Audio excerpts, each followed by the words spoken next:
नमस्कार दोस्तों, मैं पूजा राणा आपका स्वागत करती हूँ आपके अपने चैनल एस्ट्रो लाइफ विजन में। जैसा कि आप सभी को पता है कि अभी पितृपक्ष चल रहा है, तो आज हम चर्चा करेंगे इसी बात पर, पितृपक्ष के बारे में, और बात करेंगे सर्व पितृ अमावस के बारे में। क्या होती है ये अमावस? जैसा कि आप सभी जानते हैं, ये आने वाले 21 सितंबर को अमावस है, और क्या करना चाहिए हमें अपने पितरों की शांति के लिए, यही सब बात करेंगे हम हमारी एस्ट्रोलॉजर अंजू जी से। नमस्कार अंजू जी। नमस्कार पूजा जी। नमस्कार दोस्तों। जैसा कि आप सब जानते हैं, पितृपक्ष चल रहे हैं और इन पितृपक्षों में हम सबसे मेन काम क्या करते हैं? पितरों को खुश करने का। पितरों को खुश करने के लिए हम क्या क्या कर सकते हैं इन दिनों में, है ना? और आप सब जानते हैं कि 21 सितंबर को आखिरी पितृपक्ष है। हाँ, अमावस। हाँ, और इसे बोलते हैं सर्व पितृ अमावस। ठीक है, ये इसे बोलते हैं पितृपक्ष की अमावस। और जो आखिरी दिन होता है उसे बोलते हैं सर्व पितृ अमावस। अब आप जानेंगे कि सर्व पितृ अमावस होती क्या है। जैसा आपको नाम से ही पता चल रहा है, सर्व पितृ, सभी पितरों की अमावस होती है।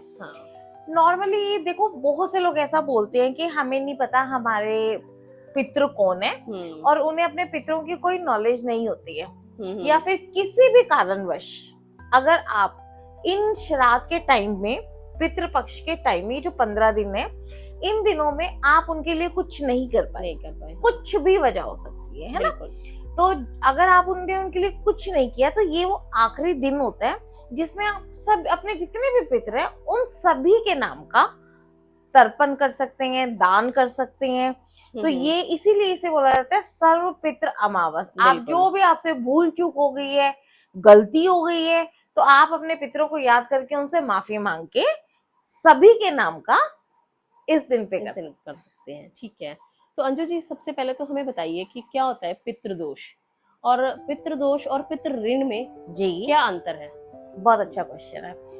देखिए, पितृ दोष तो जैसा मैंने आपको बताया था कि मैंने अपनी लास्ट वीडियोस में ये बात कही हुई है कि अगर हमारा पितृ जब इस दुनिया से जाते हैं, तो किसी भी कारणवश अगर वो खुश होके नहीं गए हैं, तो वो जाते जाते आपको कर्ज करके जाते हैं, तो जिस वजह से आपको पितृ दोष लग जाता है ना? इसकी और भी कुछ वजह है जो मैं अपनी लास्ट वीडियोस में बता चुकी हूँ। बिल्कुल। तो पितृ ऋण क्या होता है? जैसा नाम से आपको क्या पता चल रहा है, ऋण। ऋण क्या होता है? कर्जा। बिल्कुल। ये आपके पितरों का कर्जा आपके ऊपर आ जाता है। जैसे देखो, इसकी बहुत सारी वजह होती है।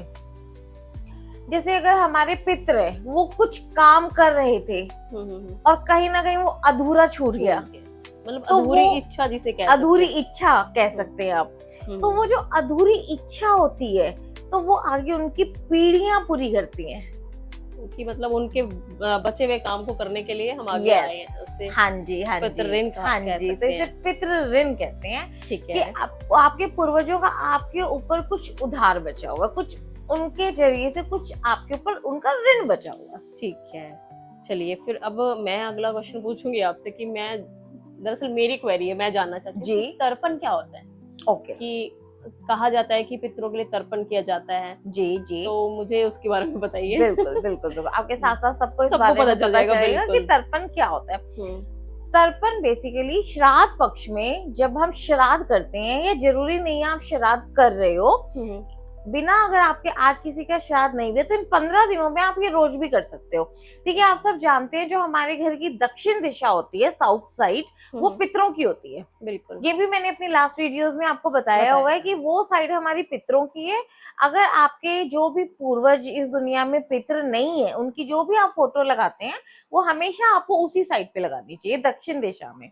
और दक्षिण दिशा में खड़े होके तर्पण हमेशा जल से किया जाता है। हाँ जी। ठीक है, तो आप थोड़ा सा जल लें, उसके अंदर गंगा जल मिलाएं, थोड़े काले तिल मिलाएं, और साउथ साइड पे खड़े होके आप तर्पण कर सकते हैं। हाँ, मतलब जल अर्पित कर सकते हैं। जल अर्पित, तो ये आपके पितरों तक पहुंचता है। ठीक है, इससे आपके पितरों की प्यास बुझती है। तो ये घर की दक्षिण दिशा में हमें खड़े होकर करना, दक्षिण दिशा में, क्योंकि दक्षिण दिशा पितरों की मानी गई है। बाई चांस ऐसा हो कि जैसे अब हम ये नहीं कह सकते कि सभी के घरों में दक्षिण दिशा ऐसी जगह पे नहीं पड़ेगी कि जहां आप जल दे सको। ठीक है, तो फिर उसका भी कोई और होगा। बिल्कुल, आप पीपल के पेड़ पे जाएं, पीपल के पेड़ पे जाके आप मीठा जल या जल में गंगा जल डाल के आप वहां तर्पण कर सकते हैं। पीपल के पेड़ पे भी हम सब जानते हैं हमारे पितरों का वास होता है। अभी मैं यहाँ पे आपको एक चीज और बताती हूँ। जैसा मैंने अपनी वीडियोस में बताया है कि आप जानते हैं पितर कहाँ रहते हैं, मैंने आपको बताया था। हाँ, पीपल के पेड़ पे, जो मंदिर में पीपल का पेड़ हाँ, एक तो ये। और वैसे देखो पितर हमारे कहाँ रहते हैं, चंद्रमा में। हाँ बिल्कुल, है ना, बिल्कुल। इसीलिए चंद्रमा का पितरों से एक कनेक्शन है। अमावस के दिन चंद्रमा नहीं होता है ना। मैंने आपको ये चीज बताई थी कि चंद्रमा में हमारे पितरों का वास होता है। ठीक है। और अभी मैं आपको इससे जुड़ी और भी बहुत सारी बातें इस पॉडकास्ट में बताऊंगी। तो आपको अगर जल का तर्पण करना है तो आप या तो अपने घर की साउथ साइड में खड़े होके ये तर्पण कर सकते हैं, या फिर आप पीपल के पेड़ पे आप 1 लोटा जल लेके उसके अंदर कुछ काले तिल डाल के उससे भी तर्पण कर सकते हैं। बेसिकली तर्पण जल के साथ होता है, और ऐसा माना जाता है कि जब हम ये जल तर्पण करते हैं तो इससे हमारे पितरों की प्यास बुझती है।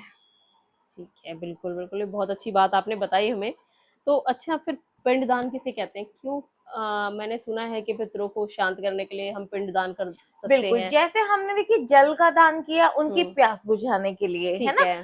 तो जो हम ये पिंड दान होता है, ये होता है अन्नदान। जो बेसिकली जौ का बना होता है। और इससे रिलेटेड मैं आपको एक बात और बताती हूँ, बहुत ही कॉमन बात है जो आप सबके लिए बहुत जरूरी है। आपने ऐसा सुना होगा, आजकल ये ट्रेंड बन गया है कि हम लोग आटा गूंथ के रख लेते हैं, और कुछ लोग तो मैंने देखा 2-2 दिन का आटा गूंथ के रख लेते हैं। और ऐसा कहा जाता है कि जो आटा पूरी रात फ्रिज में पड़ा रहेगा वो पिंड हो जाता है, वो पिंड का रूप ले लेता है। हाँ, वो पिंड का। ऐसा क्यों कहा जाता है? नॉर्मली क्या होता है, जब हम आटा गूंथते हैं तो आपने देखा होगा अगर हम उसे गोल गोल बना के रख देते हैं ना, तो वो अगर पूरी रात वो पड़ा रहा तो वो अगले दिन पिंड हो जाता है। इसीलिए कहा जाता है आप आटे पे अपनी फिंगर्स लगा दें, उसे गोल शेप में बिल्कुल भी ना रखें। और ये ना हमने शुरुआत से देखा है कि हमारी मम्मियां भी जब आटा बनाती थी, बनाने के बाद उस पे फिंगर्स जरूर लगाते थे। बिल्कुल, इसीलिए लगाया जाता था, उसे गोल शेप में ऐसे बना के नहीं रखा जाता था। ऐसा बोलते हैं कि अब वो पितरों का हो गया। हाँ, उस पे 4 उंगलियों के निशान जरूर छोड़ते थे। एंड में आप उस पे 4 उंगलियों को प्रेस करके उसे बिल्कुल ऐसे गोल मत छोड़े। तो ये उनकी बेसिकली भूख मिटाने के लिए होता है। ओके। हाँ, ये किया जाता है कि भाई श्राद्ध में आप करो, बड़ा अच्छा श्राद्ध माना पक्ष जाता है। में आप ये किसी भी पवित्र नदी के पास जाके, जैसे कि आप हरिद्वार में जा सकते हैं, आप बनारस जा सकते हैं, है ना। तो या ऐसी जगहों पे ये हमेशा पवित्र नदी के पास किया जाता है। हाँ, जिनको भी कुंडली में पितृ दोष हो तो ये उनके लिए बहुत जरूरी होता है, क्योंकि वहां पे जल तर्पण भी किया जाता है और पिंड दान भी किया जाता है। इससे आपके पितरों को शांति मिलती है। अच्छा, बेसिकली मतलब जिसकी कुंडली में पितृ दोष है तो उसको ये हर साल करना चाहिए पिंडदान, या फिर ये कभी पर्टिकुलर देखिए उसको पर्टिकुलर डे, बेसिकली ये सबसे अच्छे दिन माने जाते हैं पितरों के। हाँ, क्योंकि पितर कहते हैं धरती पे आए हुए हैं, हमारे घर आए हुए हैं। बिल्कुल बिल्कुल, इसीलिए कहा जाता है कि अगर आप इन दिनों में करते हैं तो आपकी कुंडली में अगर पितृ दोष है तो वो दूर हो जाता है। और वो लोग जो पितरों का नहीं करते हैं, और अगर उनकी कुंडली में पितृ दोष नहीं है लेकिन फिर भी वो अगर श्राद्ध में नहीं कुछ करते पितरों के नाम का, तो उनको ऑटोमेटिकली पितृ दोष लग जाता है। इसीलिए कहा जाता है कि आपको पितरों के नाम का इन 15 दिनों में जरूर कुछ ना कुछ दान जरूर करना ही चाहिए। ठीक है, बिल्कुल, बहुत बहुत अच्छी बात आपने हमें बताई है। और मतलब जैसे हम खाना बनाते हैं तो स्पेशली बोला जाता है कि खीर जरूर बनाएं। बिल्कुल, खीर का अपना एक महत्व इसमें है, तो उसके बारे में भी बताइए। बिल्कुल, जैसे आपने देखा होगा हमारे सभी देवी देवताओं का एक व्यंजन है, खाना है जो उन्हें बड़ा फेवरेट मीठा है, जो उन्हें बड़ा पसंद होता है ना। बिल्कुल। और ऐसा कहा जाता है हमारे जो पितर है वो भी देवी देवता ही है, या कहा जाता है इनका स्थान देवी देवताओं से भी ऊपर है ना। बिल्कुल। तो बेसिकली क्या होता है, आपने देखा होगा सफेद चीजों को पितरों से जोड़ा जाता है ना। जब हम अमावस होती है तो बोलते हैं कि सफेद वस्त्र दान करो, खीर बनाओ, क्योंकि खीर के अंदर चावल और दूध होता है। चावल होता है, दूध होता है, चीनी होती है, सारी ही चीजें सफेद है। तो हमारे पितरों का जो एक फेवरेट फूड माना गया है ना, वो खीर माना गया। ऐसा नहीं है कि आप हलवा नहीं बना सकते, हलवा भी बना सकते हो, और गुड़ का दान भी इसमें कहा जाता है। क्योंकि हम नॉर्मली क्या बोलते हैं कि अगर आपको पता है कि आपके पितरों को क्या पसंद था, अगर उन्हें हलवा पसंद था आप हलवा बनाए, और अगर आप नहीं जानते हैं कि उन्हें क्या पसंद था तो ऐसा कहा जाता है कि अमावस पे खीर का बहुत बड़ा महत्व होता है। हाँ, अमावस पे सफेद चावल, सफेद खीर, चीजों का ये चीजें जरूर बेसिकली, बनाते हाँ। हैं। और जैसे वस्त्र दान करते हैं जो, वो भी हम सफेद रंग के वस्त्र दान करते हैं हमेशा, कि आप पंडित जी को जाके या किसी जरूरतमंद को सफेद रंग का कुर्ता पजामा दान करें। अच्छा, तभी इसको शायद इसलिए भी चंद्रमा से रिलेट किया जाता है, क्योंकि सफेद बड़ा इसमें बिल्कुल है ना। ठीक, बिल्कुल। आपको पता है चंद्रमा का कलर कौन सा है? वाइट। सफेद, बिल्कुल। है ना। तो हमारे पितृ कहाँ रहते हैं? चंद्रमा में। ये उनका ड्रेस कोड है। बिल्कुल सही है। तो मतलब दान के रूप में हमें और क्या क्या करना चाहिए कि पितरों के लिए, कि जिससे उनको शांति मिले? जैसे सबको ये बात आपने बताई है कि सबको नहीं पता होता कि हमारे पितरों का डे कौन सा है, जी हमें किस दिन करना चाहिए। बिल्कुल तो लेकिन अमावस का एक खास महत्व है कि उस पर आप जी, कहते हैं जितनों को भी हम भूल गए हैं या जो नहीं कर पाए उस पे हम बिल्कुल। कर सकते हैं। बहुत अच्छा तो क्वेश्चन है और पूजा क्या जी क्या दान आपका। करें हम? हाँ, देखिए, अगर आप नहीं जानते आपके पितृ कौन है, या बिल्कुल। किसी कारणवश आपने पितरों के लिए इन 15 दिनों में कुछ नहीं किया, हम्म। तो अब आखिरी दिन पे आके आप, ऐसा नहीं है कि ये, जैसे इसमें क्वेश्चन ये भी लोग बहुत करते हैं कि क्या ये वाला खाना हमें सिर्फ पंडित जी को ही खिलाना है? हाँ, ये भी बड़ा वो है। हाँ, अब क्या होता है कि देखिए, पंडित जी के लिए वो एक दिन हो गया हम्म। श्राद्ध का।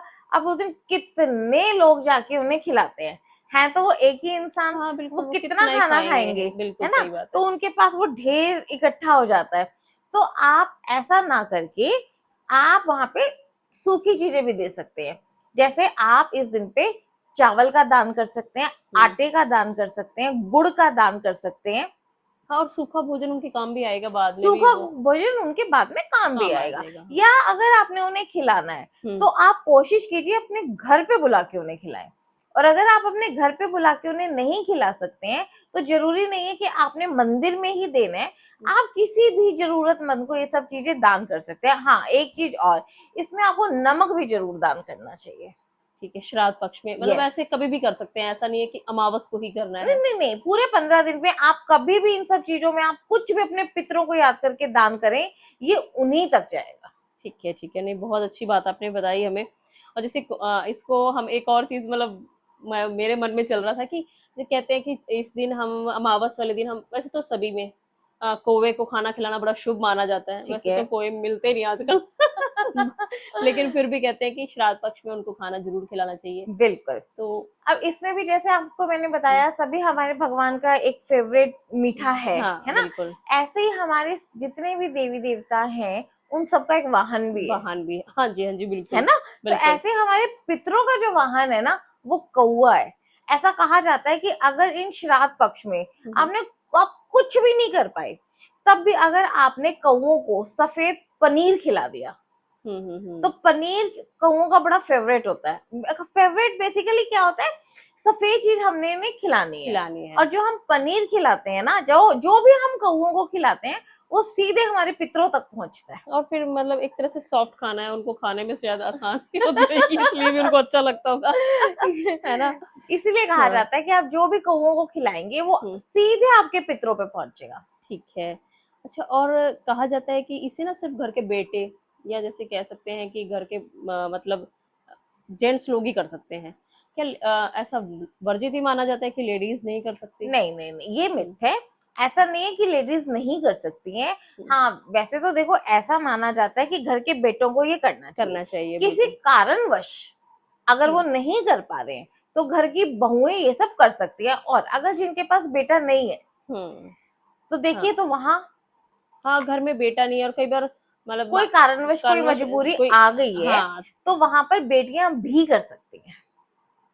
हाँ, ये बड़ी अच्छी बात आपने बताई है, क्योंकि कई जगह ऐसा होता है कि जेंट्स अगर बाहर हैं, आगे बेटा नहीं है घर में, तो मतलब फिर तो मतलब हम अपने पितरों का वो कर ही नहीं पाएंगे, बिल्कुल बिल्कुल। है ना। तो देखो, ये बेसिकली क्या होता है, इन चीजों को लेके बहुत ज्यादा डराया जा रहा है, बहुत हाँ, ज्यादा मिथ फैलाई मिथ जा फैलाए रही जा रहे हैं, है ना। बिल्कुल। अब ऐसे तो कहा जाता है कि श्राद्ध है तो ये नहीं करना, खुश नहीं होना, हंसना नहीं है, और आपके पितर आ रहे हैं, हमें हंसता हुआ देख के वो नाराज हो जाएंगे, कुछ खरीदना नहीं है। ये सब मिथ है। ऐसा वो थोड़ी, हमसे मिलने आ रहे हैं, वो हाँ हमें खुश देखने ही आ रहे देखने हैं। आ रहे हैं, आप बिल्कुल। खुश, जितना हो सके आप खुश रहिए, और अपने घर में उनका गुणगान कीजिए, उन्हें याद कीजिए। और बिल्कुल। जो भी बना रहे हैं ना, उसमें एक थोड़ा सा पहले उनका एक शेयर निकालिए, बस वो बेसिकली आपको देखने आ रहे हैं कि आप उन्हें कितना याद कर रहे वो हैं। हमारे बड़े बुजुर्ग हैं, वो हमें परेशान देखेंगे तो वो कैसे खुश हो सकते अगर वो हमें परेशान देखेंगे तो वो परेशानी लेके जाएंगे ना यहाँ से। तो ये सब एक मिथ है।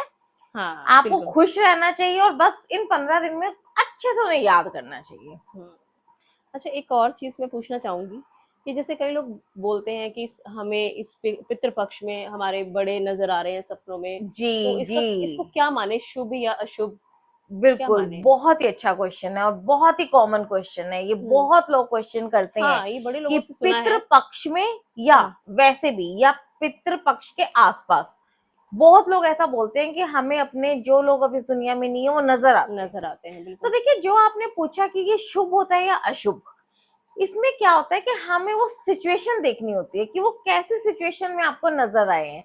अगर आपके पितर आपको खुश नजर आए हैं तो ये बहुत ही अच्छा साइन है। इट मीन्स वो आपको आशीर्वाद देने आए हैं। और अगर वो दुखी नजर आए हैं तो इसका मतलब है हमसे कुछ गलतियां हो रही हैं, वो हमें याद दिलाने आए हैं। और अब अगर वो आपके स्वप्न में आके आपसे कुछ मांग रहे हैं तो इसका मतलब है उनके पास इस चीज का अभाव है या उनकी ये इच्छा है शायद जो पूरी नहीं हो पाई या यस बिल्कुल, ये उनकी इच्छा है जो पूरी नहीं हुई। तो वो जो वो मांगते हैं, आप इस चीज में बड़ा ध्यान रखिए कि उन्होंने क्या मांगा है। तो अपने अगले दिन आप मतलब उस टाइम पे आप पंडित जी के पास जाके उसी चीज को दान कर सकते हैं या फिर किसी जरूरतमंद को अपने पितरों का नाम लेके उन्हें याद करके किसी जरूरतमंद को भी दान कर सकते हैं। हाँ बिल्कुल, क्योंकि ऐसा जरूरी नहीं है कि कोई भी दान की वो सिर्फ पंडित को देंगे तो ही हमारा दान लगेगा, कि अगर जरूरतमंद को देंगे तो शायद वो और भी अच्छा फल हमें देगा। बिल्कुल बिल्कुल बिल्कुल। तो इसलिए बड़ा अच्छा लगा अंजू जी, बहुत सारी मतलब मेरी नॉलेज, जनरल नॉलेज कह सकते हैं, पूरी हो गई है। बड़ा अच्छा लगा और बहुत कुछ पता चला, और आप सबको भी बहुत कुछ पता चला होगा। और ध्यान रखिएगा क्योंकि 2 ही दिन बीच में है, तो अच्छे से अपने पितरों का सभी जरूर करें। क्योंकि और किसी भी तरह की अगर आपको कोई भी क्वेरी है तो हमारा नंबर आपकी स्क्रीन पर है। और प्लीज हमें लाइक कीजिए, सब्सक्राइब कीजिए, ताकि हम अच्छी अच्छी बातें आपके लिए लेकर आए, आपको और आने वाले समय में और नई नई चीजों से अवगत कराएंगे। और प्लीज अगर कोई भी क्वेरी है तो हमें फोन कीजिए, हमसे बात कीजिए, हम आपसे वीडियो कॉल पर भी बात करेंगे और आपकी सभी प्रॉब्लम्स को दूर करेंगे। इसी के साथ आज के लिए धन्यवाद। धन्यवाद।